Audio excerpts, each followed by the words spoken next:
सर्वज्ञ श्री चक्रधर स्वामी की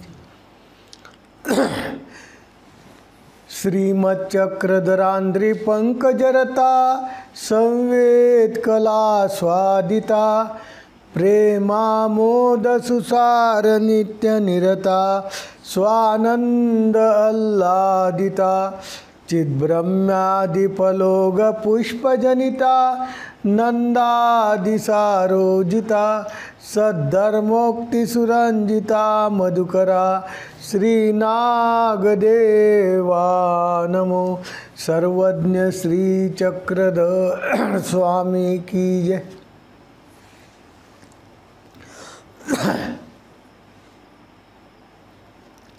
आज आपण या श्रावण मासाच्या तिसऱ्या दिवशी या दृष्टांत अन्वय आणि अर्थाला प्रारंभ करत आहोत। स्वामी चक्रांनी लीळा चरित्रात सांगितलेला दृष्टांत आणि त्या दृष्टांताच्या माध्यमातून त्यावर सांगितलेला सिद्धांत आणि आमच्या पूर्वजांनी त्यावर केलेलं भाष्य असा हा दृष्टांत अन्वय अर्थ आपण श्रवण करत आहात।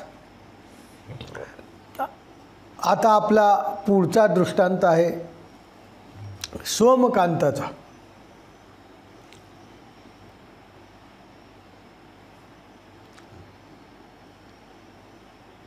याचा लापणिक आहेत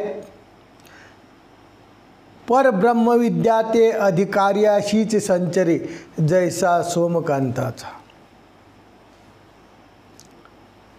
समुद्राच्या दृष्टांतामध्ये परमेश्वराच्या ठिकाणी ब्रह्मविद्या असते असं सांगितलं आणि काही लोक ब्रह्मविद्येचा उद्यम करतात आणि आपलं जीवन सफल करून घेतात असं त्या दृष्टांतात सांगितलं। परंतु ती ब्रह्मविद्या कोणाला होते? ते ब्रह्मविद्या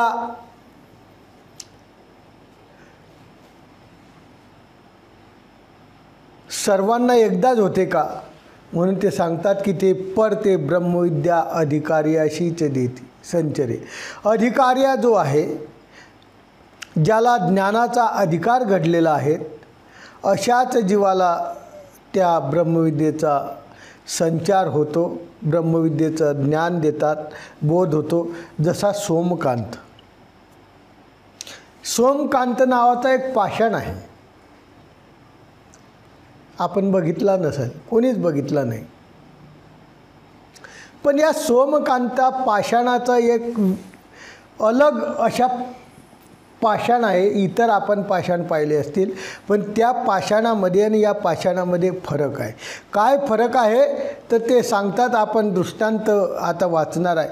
चंद्राच्या रश्मी करून शिळा पाषाण रामेश्वरबा लता गुलमे निवती पर द्रवतीना तैसा सोमकांता नव्हे तो द्रवे तैसे परमेश्वराच्या सन्निधानी एक अधिकारी असती एक अनाधिकारी असती। अधिकारी असती त्याशी सुख विशेष होय पर बोध दातृत्व अनाधिकारी असती त्याशी सुख विशेष होय पर बोध दातृत्व नव्हे तैसे अधिकार्य नव्हती त्याशी बोध दातृत्व होय। हा दृष्टांत शांताबाईचा प्रति येळापुरी निरोपला। शांताबाईचाला हा दृष्टांत स्वामींनी जेव्हा प्रथम भेट येळापूरला म्हणजे वेरूळला झालेली आहे, त्यावेळेस हा दृष्टांत स्वामी चक्रांनी त्या बाईला शांताबाईसाला निरोपलेला आहे। त्याचा अर्थ आता चंद्राचा रश्मी करून, चंद्राचा रश्मी म्हणजे चंद्राचा प्रकाश, या प्रकाशाच्या माध्यमातून म्हणजे जेव्हा पौर्णिमेला असेल चंद्र आणि त्या चंद्राचा प्रकाश जेव्हा भूतलावर पडतो ना, तेव्हा शिळा पाषाण,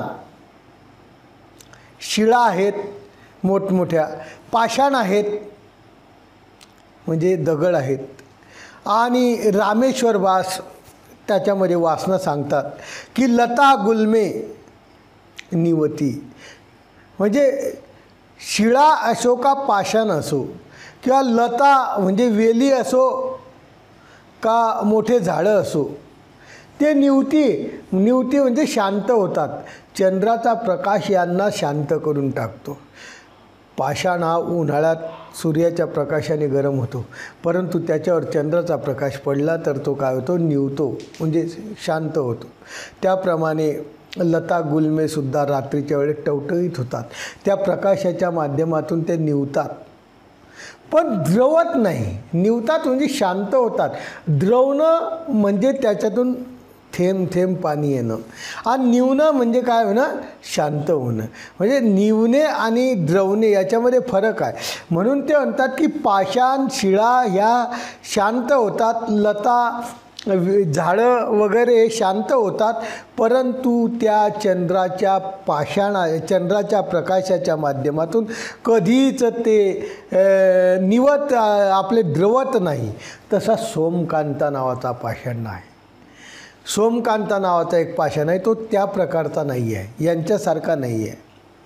तो द्रवे, तो निवतो पण द्रवतो. म्हणजे त्या चंद्राचा प्रकाश जर त्या पाषाणावर पडला तर त्या पाषाणातून पाणी निघतं, थेंब निघायला लागतात, याला म्हणतात द्रवता. असा काही पाषाण आहे हा की नसुद्धा चंद्राचा प्रकाश त्या पाषाणावर पडल्यानंतर पाणी त्याच्यातून निघायला लागतं. हा झाला दृष्टांत. त्या पाषाणाचा गुणधर्म आहे हा. कोणत्याही पाषाणातून पाणी निघेल असं नाही. हा सोमकांता नावाचा पाषाण आहे. त्याच्यातून काय करतो, तो द्रवतो चंद्राच्या रश्मीकडून. तशा प्रकारचं परमेश्वराच्या सन्निधानी एक अधिकारी असती, एक अनाधिकारी असती. परमेश्वराच्या जवळ दोन प्रकारचे जीव आहे, एक अधिकारी आहे, एक अनाधिकारी आहे. अधिकारी म्हणजे धर्माला अधिकारी, अनाधिकारी म्हणजे धर्माला अनाधिकारी आहे. अनाधिकारी असती जे अनाधिकारी आहेत, ज्यांचा परमेश्वराजवळ राहून सुद्धा अधिकार नाही परमेश्वराच्या भक्ती करण्याचा, असे जे अनाधिकारी असती तर अशी फक्त सुख विशेष होय. त्याला हे देवतेचं सुख, परमेश्वराच्या स्थितीचं सुख विशेष होय, एवढंच लाभ. अनाधिकारी आहे, परमेश्वराजवळ गेला, एक फायदा आला की त्याला सुख विशेष झालं. परंतु अशा अनाधिकार जीवाला परमेश्वर बोधाचं दातृत्व करत नाही. बोध दातृत्व नव्हे, तसे अधिकारी नव्हते, तसे अधिकारी नाही आहे. जे परमेश्वराच्या प्राप्तीचे अधिकारी जीव आहेत ते तसे नाही. त्याला परमेश्वर बोधाचं दातृत्व करतात. बोध म्हणजे काय की या जगात चार पदार्थ आहे, जीव, देवता, प्रपंच आणि परमेश्वर. चारही पदार्थ जसेच्या तसे जाणणे याला म्हणतात बोध. आणि हा त्या फक्त अधिकाऱ्यालाच होतो. हा दृष्टांत आमच्या स्वामी चक्रांनी शांताबाईसाला निमित्त करून येळापूरला निरूपण केलेला आहे. असा दृष्टांत, याचा सिद्धांत सांगितला. आता या दृष्टांताचा आपण अन्वय लावणार आहे की सोमकांत याचा अन्वय म्हणजे सूत्राच्या माध्यमातून कोणत्या सूत्राचं बळ या दृष्टांताला मिळालेलं आहे. म्हणून ते सांगतात की हे शास्त्र दृष्टाप्रती कारण होय का. दृष्टाप्रती कारण म्हणजे ब्रह्मविद्याशास्त्र काढणारे दोन पुरुष आहे. एक दृष्टपरासाठी करतो, एक अदृष्टपरासाठी करतो. कशास्तव जसा सोमकांत. सोमकांत हा द्रवतो परमेश्वराच्या भक्तीने, आणि ज्याप्रमाणे दृष्टपर जो शास्त्र काढतो तो काही या शास्त्राच्या माध्यमातून, परमेश्वराच्या भक्ती माध्यमातून तो द्रवत नाही. जीव सर्वाधिकारी कशा असतो, जीव हा सर्वाधिकारी कशा असतो, सोमकांताच्या दृष्टांताप्रमाणे. सोमकांताप्रमाणे तो सर्वाधिकारी आहे. हे शास्त्र अंश अवतारे ब्रह्म्याप्रती निरोपले, पर अधिकारे विन घेते द्वार नु घडेची काजे का म्हणून. का म्हणून त्याचं द्वार घडलं नाही. सोमकांत अधिकारी नव्हता. सोमकांतासारखा अधिकारी असता तर द्वार उघडलं असतं. सोमकांतासारखा अधिकारी नसल्यामुळं त्याचं द्वार उघडलं नाही. भक्ती जडा धर्मी अधिकार नाही. का म्हणून सोमकांताच्या दृष्टांताप्रमाणे. म्हणून ते म्हणतात की एका प्रेम संचरतं, एकांना प्रेमाचं दातृत्व करतात. कोणाला करतात? आणि जे सोमकांताच्या दृष्टांताप्रमाणे जे अधिकारी जीव आहेत त्यांनाच प्रेमाचं दातृत्व करतात. अरळकाचे तिन्ही ताप दर्शनासरची शांबोली शांबोली म्हणून फेडिते झाले का ते वाणी अमृत वर्षणीय किंगा. म्हणजे अमृताच्या वर्षणासारखी ते परमेश्वराची वाणी त्या हरळकाला हे केली. कशास्तव जाणावे? सोमकांताप्रमाणे. सोमकांत पाषाणा आहे आणि त्याच्यावर चंद्राचा प्रकाश पडला. तो जसा द्रवला तसा दत्तात्रय प्रभूचा दर्शन झाल्यानंतर अरळकाचा अंतकरणातून काय निघाला? झरा निघाला, पाणी निघालं. म्हणजे काय निघालं? अश्रू निघाले आणि खरोखर तो त्या दत्तात्रय प्रभूच्या भक्तीला पात्र झाला. आता हा अन्वय झाला. आता या दृष्टांताचा सिद्धांत काय, अर्थ काय आहे? चंद्राच्या रश्मी करून, चंद्राच्या प्रकाशा करून, चंद्राचा प्रकाशाच्या माध्यमातून. तर चंद्र किती प्रकारचा आहे? 3 प्रकारचा आहे. चंद्राचा प्रकाश 3 प्रकारचा आहे. बीजेपासून पौर्णिमेपर्यंत बीज राहते ना, त्या बीजेपासून पौर्णिमेपर्यंत चंद्राचा प्रकाश असतो. म्हणजे अमावस्येच्या नंतर प्रथमानंतर काय राहते? बीज. आणि पौर्णिमेपर्यंत तो चंद्र काय होतो? वाढत जातो. त्याला म्हणतात बीजेपासून पौर्णिमेपर्यंत. हा एक चंद्राचा प्रकाश. दुसरा पौर्णिमेचा चंद्र. प्रत्येक महिन्याच्या पौर्णिमेला चंद्र काय करतो? फुल असून प्रकाश देतो. याला म्हणतात दुसरा चंद्र. आता तिसरा चंद्र आश्विन महिन्यात पूर्ण चंद्र. खरोखर जो आश्विन पौर्णिमेला जो पूर्ण चंद्र राहतो तो सिद्धांती या ठिकाणी चंद्र घेतलेला आहे. आश्विन महिन्याच्या पौर्णिमेला कोणता चंद्र राहतो? आपल्याला सर्वाला माहीत आहे. त्याला म्हणतात कोजागिरी पौर्णिमा. त्याला काय म्हणतात? कोजागिरी पौर्णिमा. आणि या पौर्णिमेच्या चंद्राला अन्य राठीमध्ये सुद्धा खूप मोठं काय केलेलं आहे? स्थान दिलेलं आहे. लोक त्या दिवशी दूध गरम करतात. प्रकाशात त्याचा चंद्राचा प्रकाश त्याच्यात पडला पाहिजे आणि चंद्राचा प्रकाश पडल्यानंतर काय ते पिल्यानंतर रोग बरे होतात, असं काही लोकांचा समज आहे. त्याप्रमाणे हा जो सोमकांत पाषाण आहे ना, हा कोणत्या चंद्राच्या प्रकाशाने द्रवतो? तर आश्विन महिन्यातल्या जेव्हा पौर्णिमेचा चंद्र येतो त्या चंद्राच्या माध्यमातून, आश्विन महिन्याच्या चंद्राच्या माध्यमातून तो पाषाण काय होतो? द्रवतो. तसं सिद्धांती आश्विन महिन्यातला चंद्र कोणता? तर उभय दृश्य अवतार घेतला. आश्विन महिन्यातला चंद्र कोणता आहे? तर उभय दृश्य अवतार म्हणजे आमचे स्वामी चक्रधरा उपलक्षण जे अवतार आहे ते घेतले. तर बीजेपासून पौर्णिमेपर्यंत प्रकाश देतात चंद्र. तिथं काय घेतलं? तर ते म्हणतात की ट्रेनच्या पासोनीवरील उभय दृश्य अवतारापर्यंत सकळ अवतार. ट्रेनच्या पासून तर उभय दृश्य अवताराखालीपर्यंत 12 वेशी अवतार होतात ना, ते बाकीचे अवतार सर्वे या बीजेपासून तर पौर्णिमेपर्यंत त्यांनी काय केलेले आहेत? घेतलेले आहेत. रश्मी म्हणजे काय? रश्मी म्हणजे प्रकाश. पण सिद्धांती रश्मी म्हणजे काय? म्हणून ते म्हणतात रश्मी म्हणजे सर्व दातृत्व, म्हणजे शक्ती स्वीकार, वेदशक्ती, बोधशक्ती हे रश्मीस्थानी आहे. सर्व वेदाचा स्वीकार, बोधाचा स्वीकार हे सर्व काय आहे? त्या रश्मीच्या म्हणजे प्रकाशाच्या स्थानी आहे. शिळा शिळेवर पळतो आहे का नाही? शिळा म्हणजे काय? तर शिळा म्हणजे जमिनी वेगळ्या त्या शिळा, म्हणजे अशा जमिनीवर वेगवेगळ्या पडलेल्या असतात त्याला शिळा म्हणतात ना. आपण कुठं टेकडीवर गेले की बरेच दगड पडलेले होते त्याला काय म्हणतात? शिळा. त्याला काय म्हणतात? शिळा. याला शिळा म्हणतात ना. पाषाण कशाला म्हणतात? जमिनीपाशी टेकलेला असतो म्हणजेच खडक. शिळा आणि पाषाण आपण एकच समजतो. शिळा म्हणजे दगड, खडक म्हणजे दगडच आहे का नाही. परंतु यांनी दोन भेद सांगितले आपल्याला. शिळा म्हणजे काय, जमिनीच्या वरच्यावर राहणारी जे दगड आहे त्याला शिळा म्हणतात, आणि जे जमीनमध्ये घुसलेला आहे, पुरल्या गेलेला आहे, वर उघडा आहे असा जो आहे त्याला काय म्हणतात, पाषाण म्हणजे त्या खडक आहे का नाही. त्याला पाषाण म्हणजे त्याला काय म्हणतात, खडक. लता, लता म्हणजे काय, वेली, माहीतच आहे तुम्हाला. नाही तर लता एखाद्या बाईचंही नाव राहतं, त्यांच्याकडे नजर जाऊ द्यायची नाही. इथं लता म्हणजे काय आहे, वेली. आणि गुल्मे, गुल्मे म्हणजे वृक्ष. गुल्म कशाला म्हटलं, वृक्षाला म्हटलं. लता या अशा वाढत वाढत जातात, बारीक सळपाटर राहतात, आणि गुल्मे म्हणजे काय, वृक्ष, मोठमोठे झाडं, याला वृक्ष म्हटले.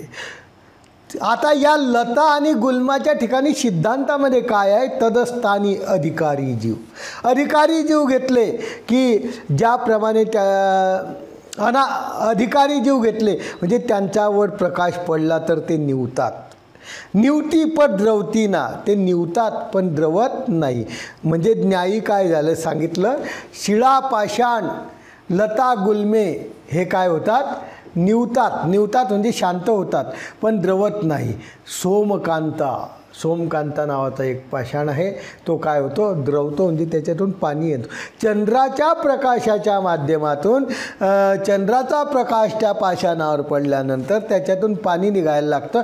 तेही फक्त कोणत्या पौर्णिमेला, आश्विन महिन्याच्या पौर्णिमेला. नाही तर तुम्ही म्हणसाल 12 महिन्याच्या 12 पौर्णिमा आहे, प्रत्येक पौर्णिमेला त्या पाषाणातून काय होईल, पाणी निघल असं नाही. आतापर्यंत असंच समजत असतील लोक, दृष्टांत वाचतात तसं समजतात की याच्याकडून पाषाण निवडतात, त्याच्याकडून चंद्राच्या, पण कोणत्या चंद्राच्या रश्मीकडून, हे या अन्वयकारांनी सांगितलेलं आहे की आश्विन महिन्यातली जी पौर्णिमा म्हणजे कोजागिरी पौर्णिमा, त्या पौर्णिमेच्या माध्यमातून तो सोमकांता काय होतो, द्रवतो.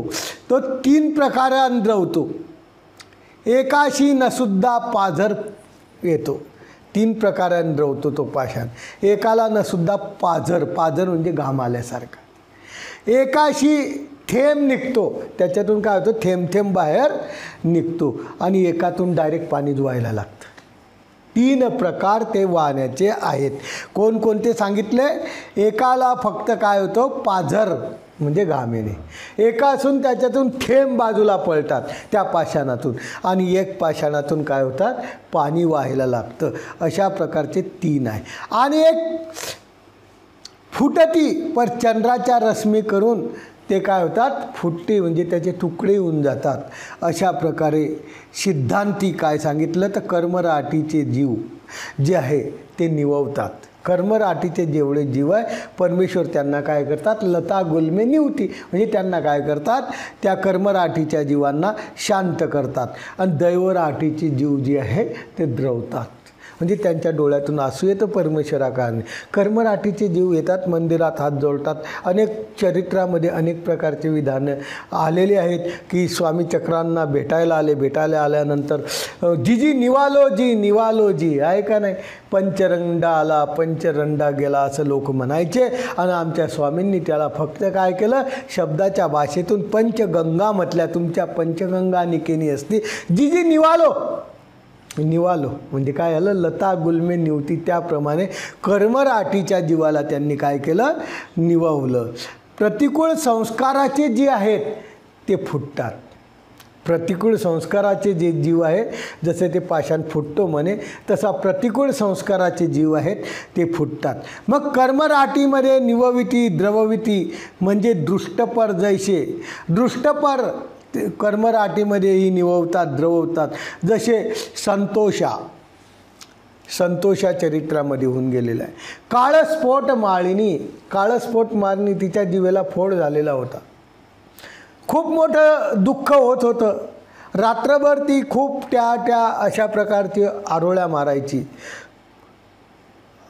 स्वामी चक्रांनी तिचा तो फोड काय केला, फोडून टाकला, आणि ती काय झाली, निवाली. ती काय झाली, निवाली. ब्राह्मणाशी आसू दिदल्या, आमच्या स्वामी चक्रांनी गोविंद प्रभूंनी ब्राह्मणाला आसू दिदल्या. पंचगंगा निवाला, सांगितलं तुम्हाला पंचगंगाचं. सुंकिया जोगनायक, सुंकिया जोगनायक त्याला सुकिया जोगनायक केलं। आणि द्रवती म्हणजे काय, अदृष्ट परविद्या, कर्मराठीचे 2 सांगितले। हे बाकीचे काय झाले, अशा प्रकारचे निवणारे सांगितले। आता द्रवणारे कोणते आहे कर्मराठीतले, तर कर्मराठीतले द्रवणारे सांगतात ते की अदृष्टपर विद्या झाली, स्थिती झाली, परमेश्वरापासून कर्मराठीच्या जीवांना काही विद्या झाली, स्थिती झाली, त्यामध्ये ते स्थितीमध्ये ते काय झाले, द्रवले म्हणजे त्या ज्याच्यामध्ये तल्लीन झाले आणि त्यांना त्या ज्या देवतेची स्थिती झाली, विद्या आली, तिथं ते आचरण करायला लागले, ते काय झाले, द्रवले, म्हणून ते म्हणतात द्रवणे। मग ग्रहणादाने हे निवविती, ग्रहणादान परमेश्वर देतात। ग्रहणादान म्हणजे तुमचंच घेतलं आणि तुम्हाला दिलं, याला म्हणतात ग्रहणा। कशी ग्रहणा, उदाहरण सांगायचं म्हटलं तर आपण 101 लेप जोडलेले आहेत। 101 कर्म इतके खतरनाक जोडलेले आहे। 100 कर्म त्याच्यातली इतके खतरनाक आहे की आपण आता या 100 कर्मापर्यंत आपल्याला डुकराचा, मांजरीचा, कुत्र्याचा, गाढवाचा अशाच प्रकारचे जन्म आहे। आपल्याला त्याच्यामध्ये सुखच नाही आणि सुखच नाही आणि तुम्ही थोडीशी परमेश्वराच्या ठिकाणी काय केलेली आहे, परमेश्वराची कृपा अर्जित केलेली आहे। थोडी, जास्त नाही केली पण थोडी मात्र केली। ती कृपा त्या ठिकाणी कामा आली, ती कृपा त्या ठिकाणी कामा आली। परमेश्वराला वाटलं बाबा हा साला कधीचाच काय करतो आहे, खूप दुःख भोगतोय, याला याच्यामध्ये काही सुखाचा वारसच दिसत नाही आहे आणि यांनी थोडीशी कृपा आपली काय केलेली आहे, जोडलेली आहे, कीव जोडलेली आहे। मग परमेश्वर काय करतात, अशा जीवाला 101वा लेप त्याचा जर माणसाचा असला तो लेप या 99 लेप बाजूला करून इकडं आणतात न देतात, म्हणजे त्याचाच लेप त्याला दिला, त्याला काय म्हणतात, ग्रहण, याला काय म्हणतात, ग्रहणादान याला आणि अशा प्रकारचं निववलं त्याला काय केलं, ते ग्रहणा हे निवविती आणि लीळा हे द्रवविती। लीळादान म्हणजे फुकटात। तुम्ही खूप परमेश्वराची भक्ती केलेली आहे, परमेश्वराचं नामस्मरण केलेलं आहे, तर परमेश्वर काय करतात, तुम्ही कोणत्याही जर याच्यात गेले नरकात तर तुमची त्या ठिकाणी लीळा करतात। जसे आमच्या गोविंद प्रभू बाबांनी हातावर अळी घेतली आणि त्या अळीला असं काय केलं, चुरगळून टाकलं, जाय मेली होय ब्रह्मा।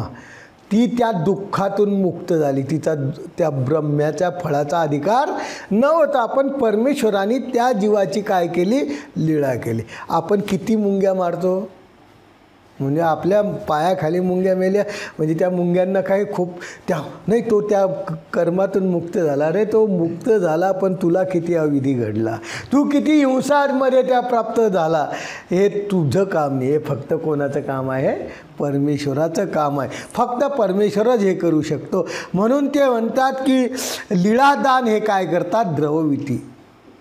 मग निवविती म्हणजे काय, दुःख निवृत्ती करतात, जीवाच्या दुःखातून निवृत्ती करतात, हे निववण आहे। आता द्रवती काय, तर दुःख निवृत्ती करून सुख प्राप्ती करतात, दुःख निवृत्ती करून परमेश्वर सुख प्राप्ती करतात। अशा प्रकारचं कर्मराठीतलं निववणं आणि द्रवणं सांगितलं।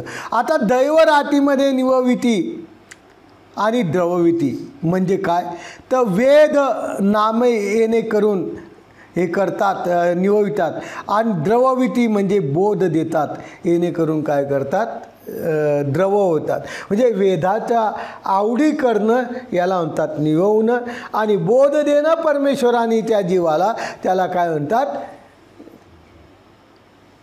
द्रववणं, जे द्रववणं आणि निववणं। आता दृष्टांत याच्यात द्रववणं आणि निववणं, आता आपल्याला ऐकतात आहे, नवीन माणसं ऐकत असतील कदाचित, पण त्यांना वाटण हे काय लावलं आहे, निववणं आणि द्रववणं।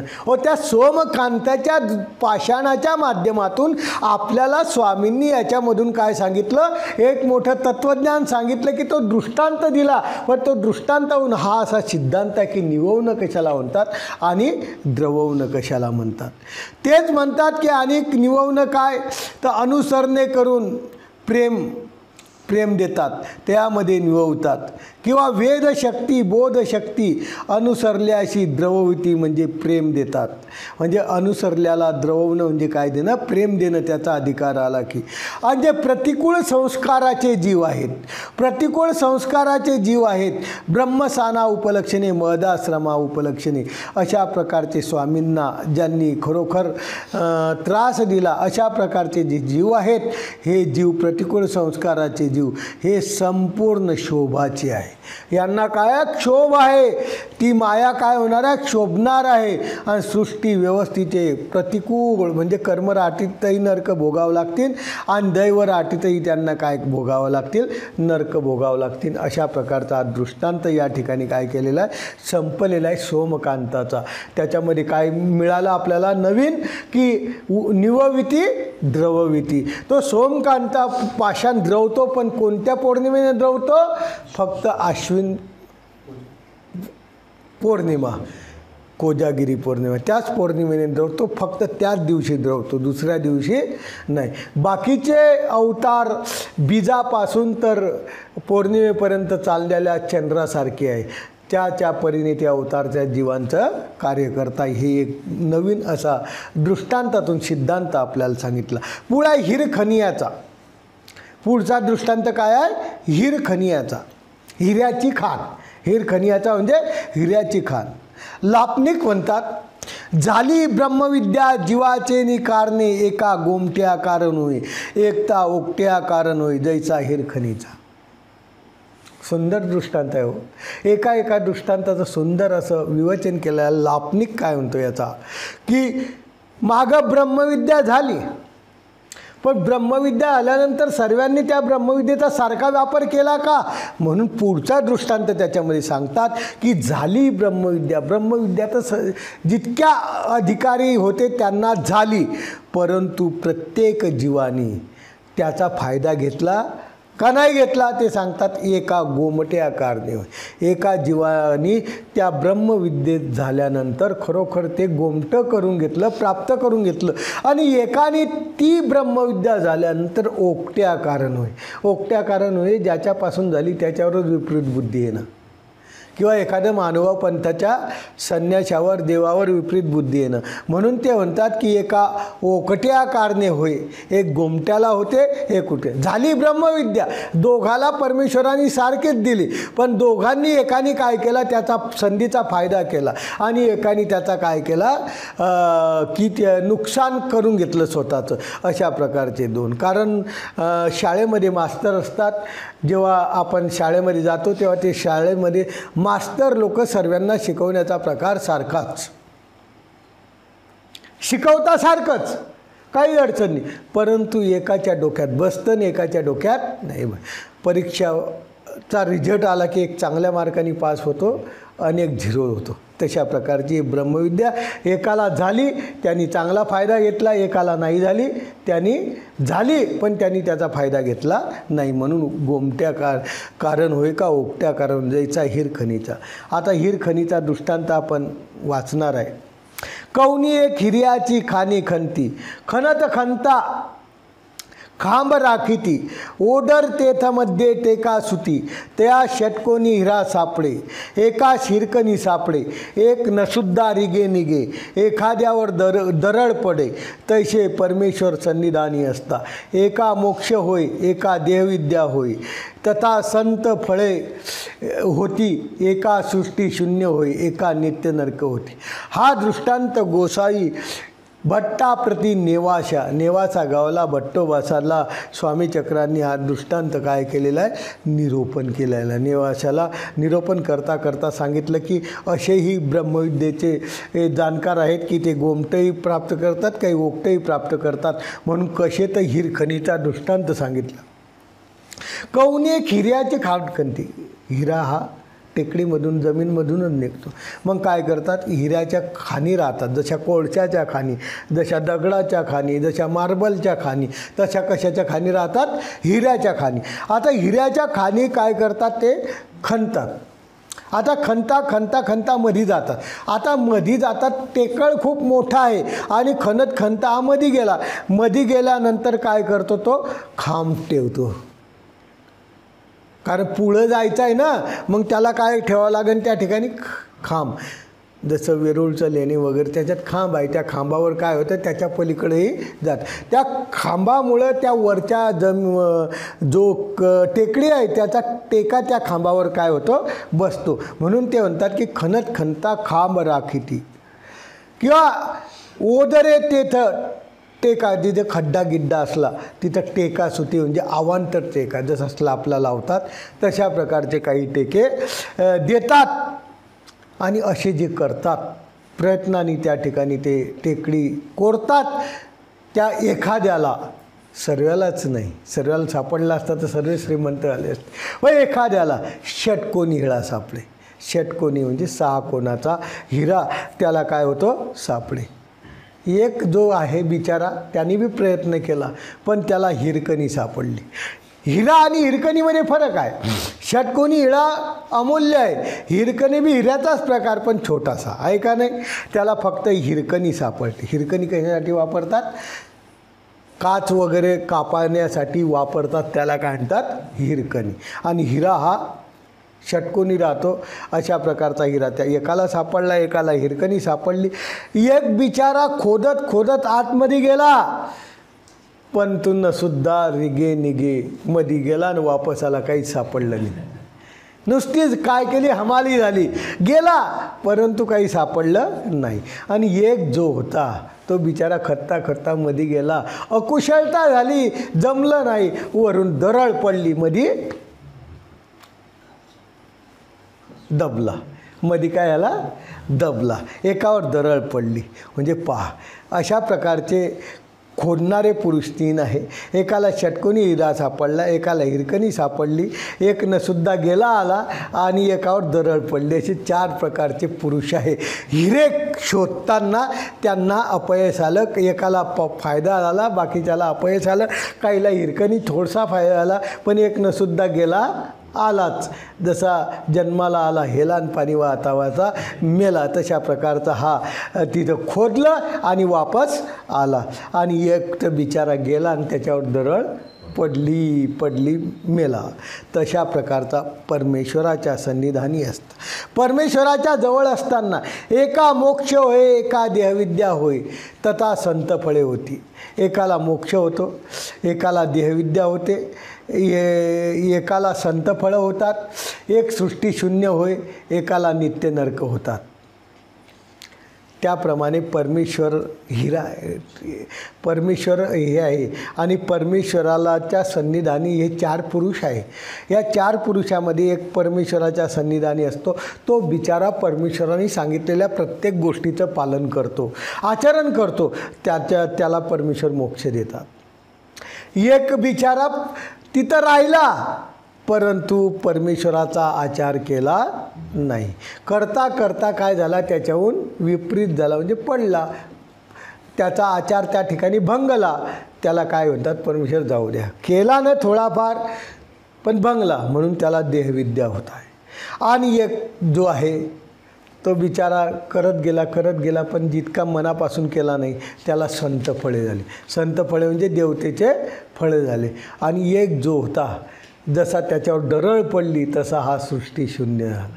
हा काय झाला, सृष्टीशून्य झाला. आणि एकाला नित्य नरक झाली. एकाने बिचाऱ्याने काय केलं की काहीच नाही, तिथं परमेश्वराच्या सन्निधानी राहून फक्त नित्य नरक जोडली. म्हणजे निंदा चुगली वगैरे काय केलं, त्याच्याने काय केलं, परमेश्वराच्या प्राप्तीमध्ये नित्य नरक त्याला काय झाले. हा दृष्टांत स्वामींनी नेवाशाला भट्टाप्रती काय केला, भट्टोबाचाला तत्त्वज्ञान सांगता सांगता निरूपण केलं की बाबा रे, या ब्रह्मविद्या म्हणजे या दैवराठीत परमेश्वराच्या प्राप्तीला येणारे, परमेश्वराचे ज्ञान घेणारे पुरुष असे आहे. त्याच्यापैकी काही काही असे अर्जुन घेतात आणि काही काही चांगले राहतात, तर काही काही असे होतात. म्हणून हे 4-5 प्रकारचे पुरुष त्यांनी आपल्याला सांगितले. जसं हिरा सर्वालाच पाहिजे होता परंतु प्रत्येकाला भेटला नाही. ज्यांनी व्यवस्थितपणे कुशलतापूर्वक ज्यांनी कामं केले तो हिऱ्यापर्यंत पोचला. तशी परमेश्वराची प्राप्तीसुद्धा जो कुशलतेने करतो त्याला होते. जो कुशलतेनं करत नाही, थोडा भंगतो, त्याला देवविद्या देतात.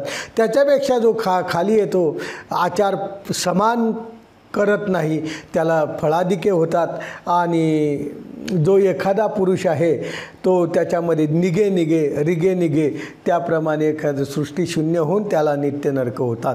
अशा प्रकारचा हा दृष्टांत या ठिकाणी सांगितलेला आहे. आता याचा अन्वय लावणार आहे. अन्वय असा आहे की ज्ञान भक्ती वैराग्य एके मोचके एके अमोचके. ज्ञान भक्ती वैराग्य एक मोचक आहे, एक अमोचक आहे. कशावरून जाणावे तर हिरखणीच्या दृष्टांताहून जाणावे. पुरुष प्रयत्नी दैवाचे साह्य. पुरुषांनी प्रयत्न केला की दैव साह्य करतात. कशाहून जाणावे हिरखणीच्या दृष्टांताप्रमाणे जाणावे. पुरुष जेतुला प्रयत्न करी तेतुला दैव साह्या ते करी. कशाहून जाणावे हिरखणीच्या दृष्टांताप्रमाणे. एक अनुसरती एक ननुसरती. कशास्तव जाणावे हिरखणीच्या दृष्टांताप्रमाणे जाणावे. म्हणून ते म्हणतात की अनुसरल्याचे आगांतुक कुंठे अनारब्ध शुंक प्रारब्धा भोगोक्षय. कशास्तव हिरखणीच्या दृष्टांतात. म्हणून त्यांनी सांगितलं बघतास आपली अनुभूती रती देती. कशास्तव या हिरखणीच्या दृष्टांतात.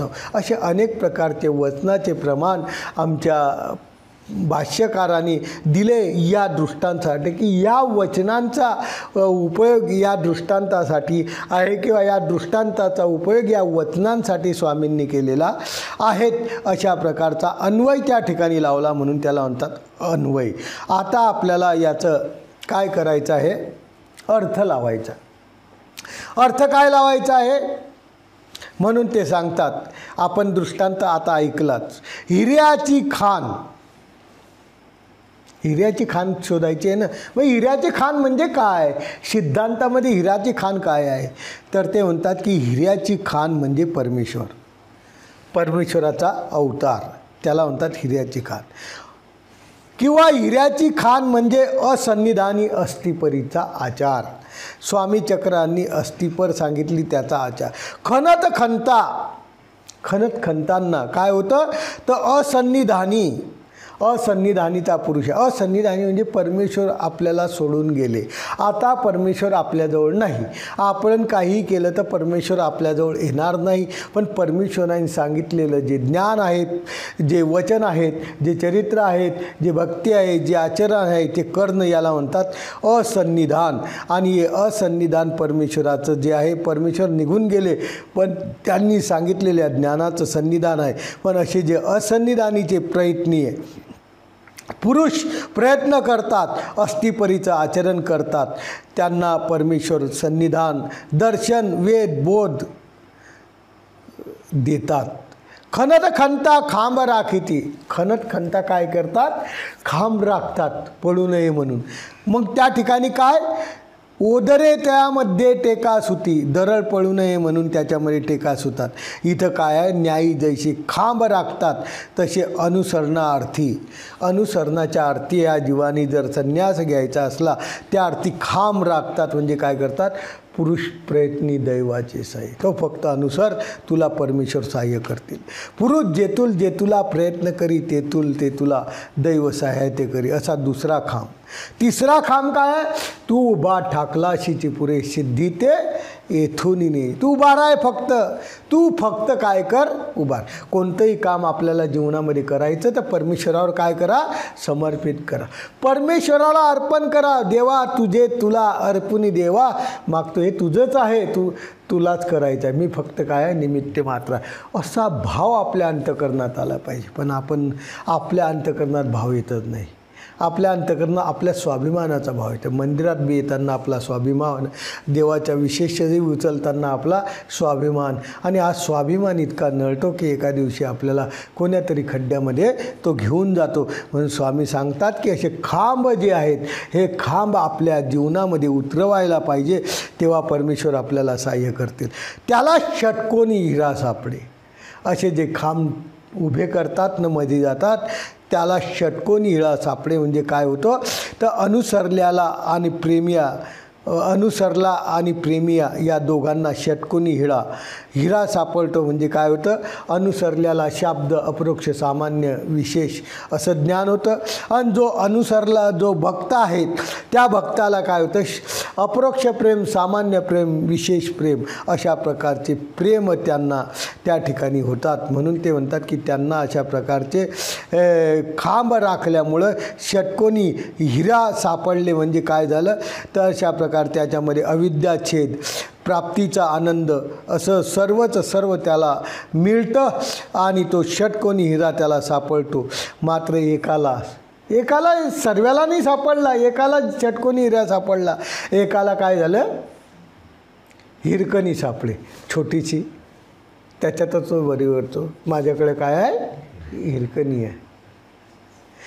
ते हिरकणी सापडे म्हणजे काय, एका पुरुषाला सापडते हिरकणी. त्याप्रमाणे सिद्धांती सांगतात की देहविद्यावंत त्याशी अधिकृती हे हिरकणी. देहविद्यावंताला अधिकृती हे काय आहे, हिरकणी आहे. अधिकृतीचा जर आचार केला त्यांनी, त्या हिरकणीच्या माध्यमातून त्याला देहविद्या होती, आहे का नाही.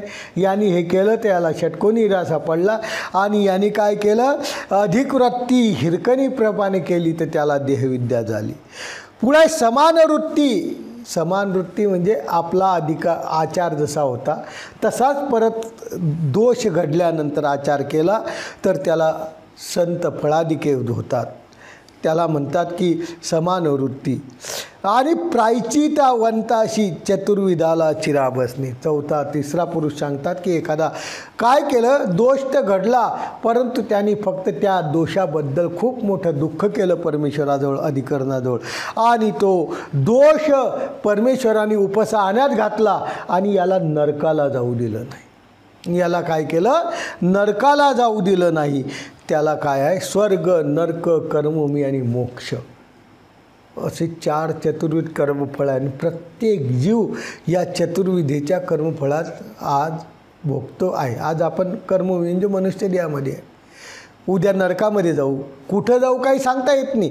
हे रचलेले चतुर्विध कर्मफळा जसं जसं आपण जोडलेलं असत त्या ठिकाणी ते काय होतात, फिरतात.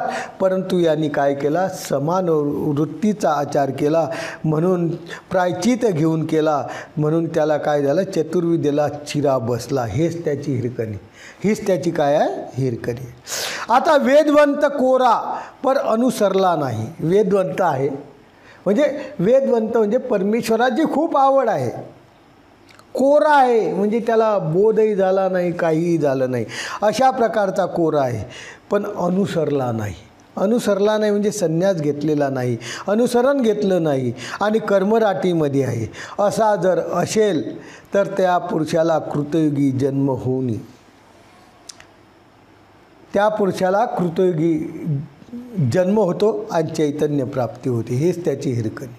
म्हणजे त्याला काय झालं की त्या पुरुषाला वेदवंत आहे, कोरा आहे, अनुसरला नाही, कर्मराटीतच राहिला तर त्याला कृतयुगी जन्म होऊन ज्ञान प्राप्ती होते. हेच त्याची काय आहे, हिरकणी आहे. पुढे विपरीत वेदवंताशी कृतयुगी. आता जो विपरीत आहे म्हणजे ज्याला 4 युगाचे धर्म आहे, परंतु 4 युगाच्या धर्मामध्ये कोणत्याही धर्माचा त्यांनी जीवनामध्ये अंगीकार केला नाही, कोणताही धर्म त्यांनी जीवनामध्ये आचरलेला नाही, असा जो पुरुष आहे त्याला परमेश्वर चैतन्य फळ देतात. कोऱ्याला काय देतात, कृतयुगात जन्माला घालतात, अनुसरला नाही, कर्मराटीतच राहिला, पण त्याला काय करतात, कृतयुगात जन्माला देऊन ज्ञान देतात ना, त्याला प्राप्ती करतात.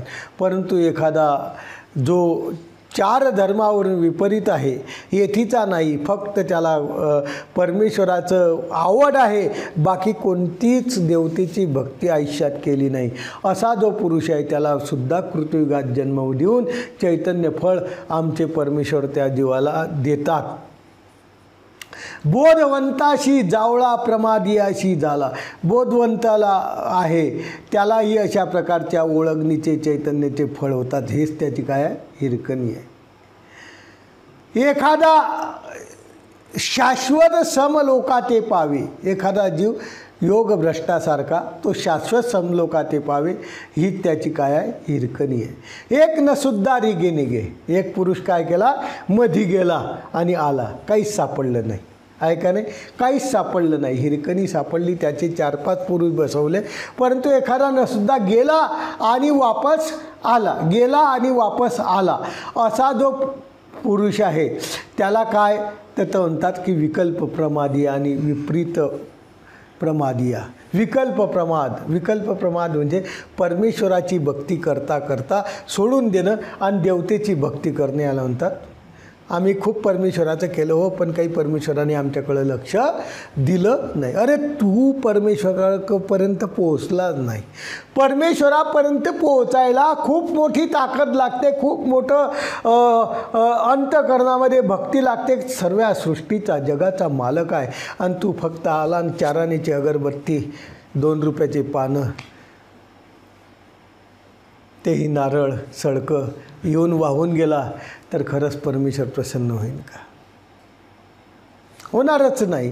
आणि असे जे जीव आहे त्यांना म्हणतात की विकल्प प्रमादी आहे, विपरीत प्रमादी आहे, असे भानुभट्टा उपलक्षणे असे प्रमादी आहे.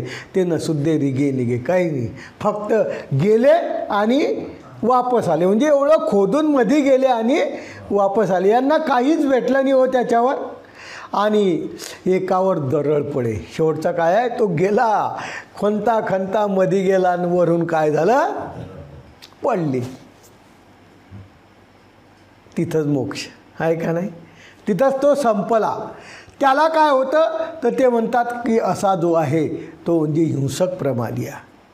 तो काय आहे, त्याला हिंसा घडते आणि हिंसेच्या माध्यमातून तो परमेश्वरापासून दूर जातो. म्हणून मानवा पंथात सप्त व्यसनाचा काय सांगितलेला आहे, त्याग सांगितलेला आहे. कोणतंही व्यसन असो काही नाही, एका दिवशी ते नरकाला नेल्याशिवाय राहणार नाही. म्हणून ते म्हणतात की हिंस प्रमाद आहे. नित्य चालीचं जेवढे दोष आहेत, उठले की दोष, उठले की काही पुरुष काय राहतात, सकाळी पारायण करतात, पण पारायण कशाचं करतात, पुढीलाच्या दोषाचंच करतात. तो मूर्ख आहे, तो चांडाळ आहे, तो गाढव आहे. सकाळी उठले की पारायण सुरू. याला म्हणतात कखाय वर्म स्पर्श. उठले की प्रत्येक त्याच्या तोंडात फक्त त्याला जगात एकही व्यक्ती चांगला हां तो तर असा आहे हो, मूर्ख आहे. म्हणजे तूच फक्त चांगला आहे, बाकीचे सर्व मूर्ख आहे. याला म्हणतात कखाई पुरुष. याला काय म्हणतात, कखाई पुरुष. की उठला की त्याला कधीच कोणीच चांगलं दिसत नाही, अशा पुरुष. आणि परमेश्वराच्या मार्गाचा आहे, उपदेशी आहे. आणि तो जर असं करत असला तर त्याला फक्त काय, मध्ये गेला आणि दरड पडली. मध्ये गेला ना, दरड पडली, काही फायदा झाला नाही, जीवाचे झाला नाही, त्याचं अनुसरण भंगलं आणि त्याला त्या क्रियेने नरक झाले. दुसरं काहीच नाही. त्याला काय होणार आहे, फक्त जीवनामध्ये नरक होणार आहे. असा प्रकारचा हा हिरकणीचा दृष्टांत स्वामी चक्रांनी आपल्याला काय केलेलं आहे, सांगितलेलं आहे. त्याच्यावर सिद्धांत सांगितलेला आहे की अशा प्रकारचे ते जसे 4 पुरुष होते, त्या प्रकारचे 4-5 पुरुष इथंही आहे. परमेश्वर भक्तीमध्ये एक का सारखा एक नाही.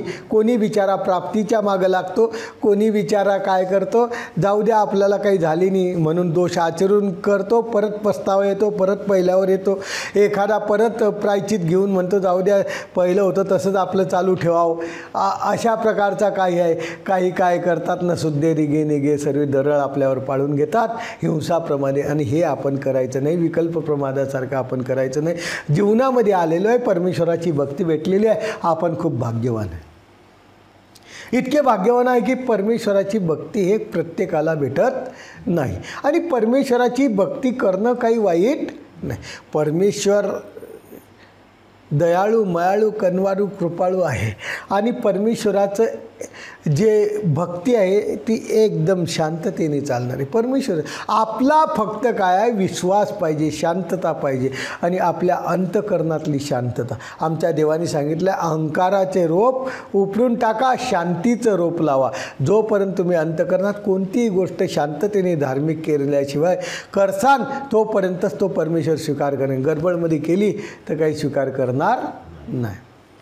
पुढे दृष्टांत वेवाचा. पुढचा दृष्टांत काय आहे, वेवाचा. वेव म्हणजे बांबू. वेव कशाला म्हणतात, बांबूला. आता याचा लापणिक आहे. येसना लाभ जाणोनी ईश्वर देती, पर एका अल्पची मागती जैसा वेवाचा. पहा, आता मागच्या याच्यात होते की झाली ब्रह्मविद्या होते तर सर्वाला सारखी होत नाही. आता एखाद्याला परमेश्वर प्रसन्न झाला. या वेवाचा दृष्टांत काय म्हणता, येसना लाभ झाला.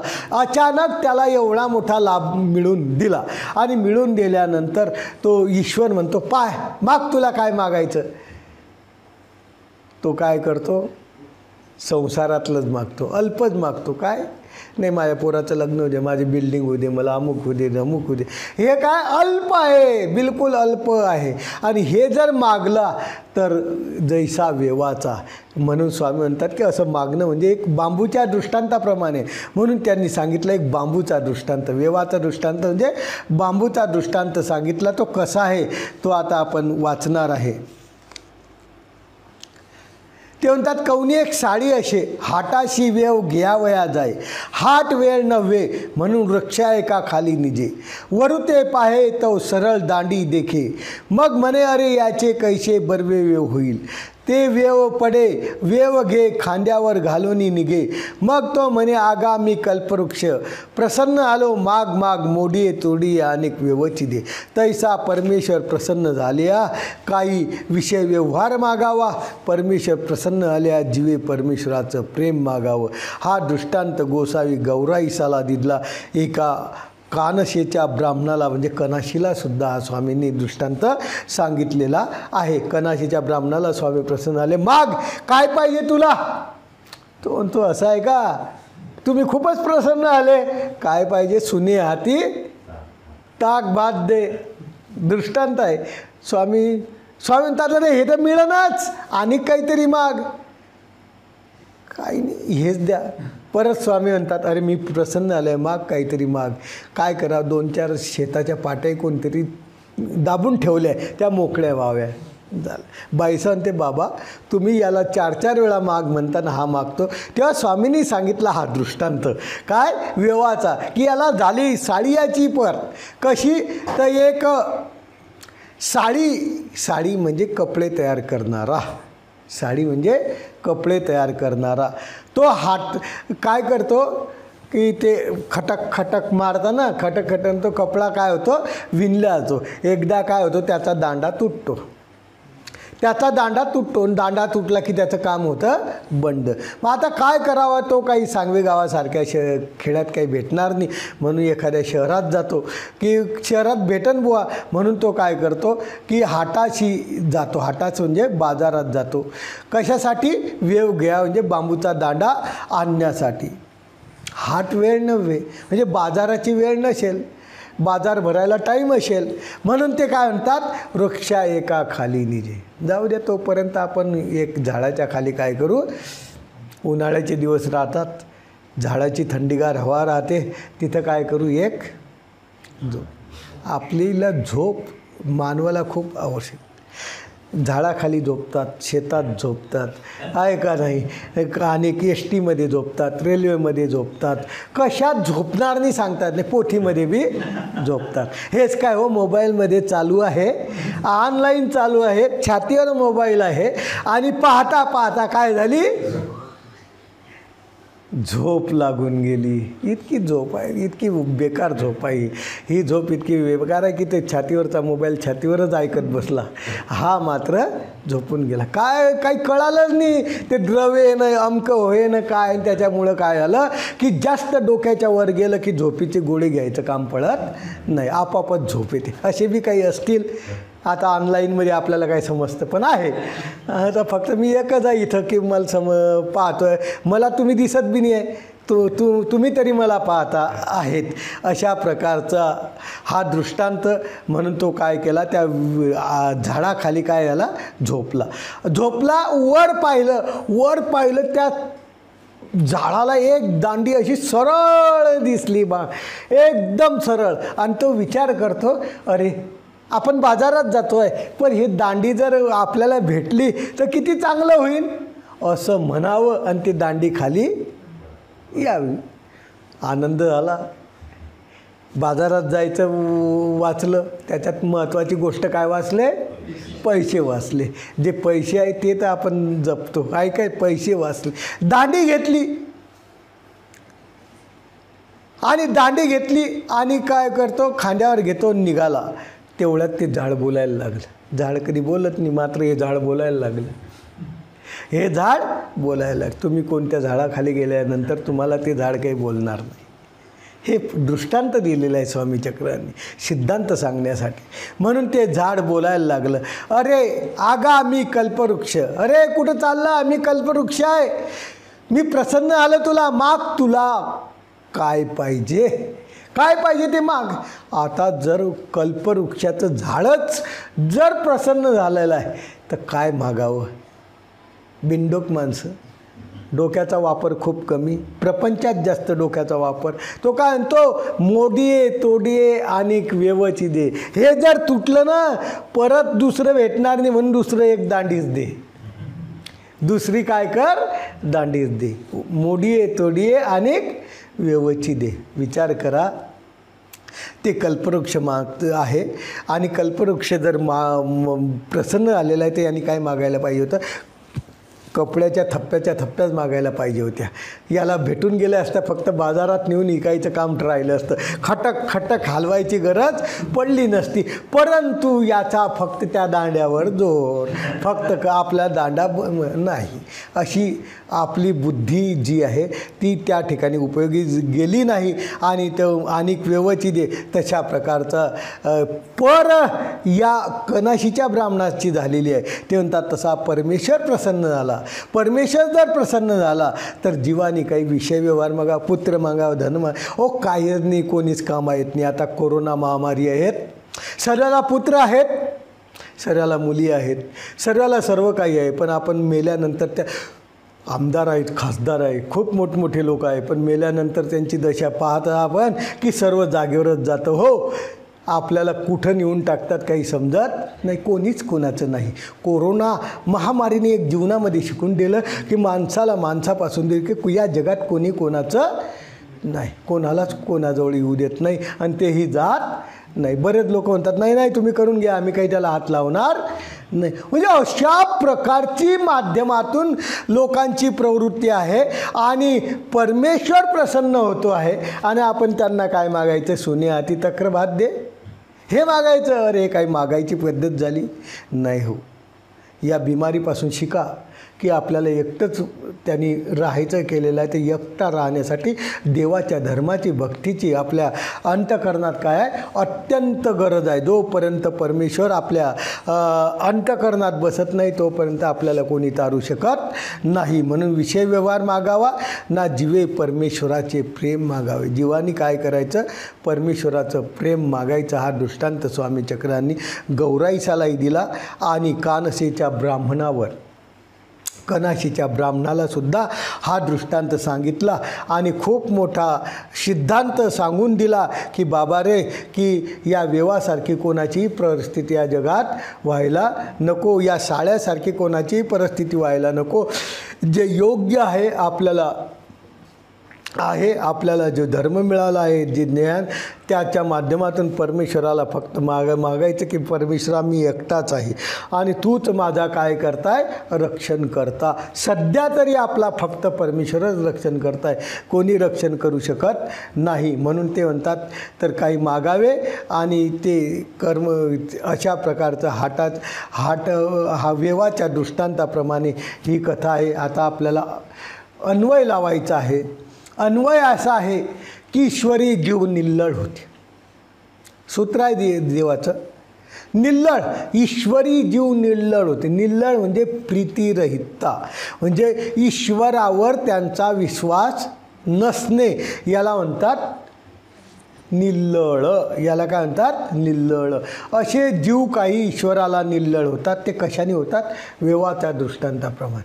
वेवाच्या दृष्टांताप्रमाणे ज्याचं सदोदित प्रपंचात लक्ष आहे तो पुरुष ईश्वराबद्दल काय करतो, अप्राप्ती भावत नाही, आवडी करू शकत नाही.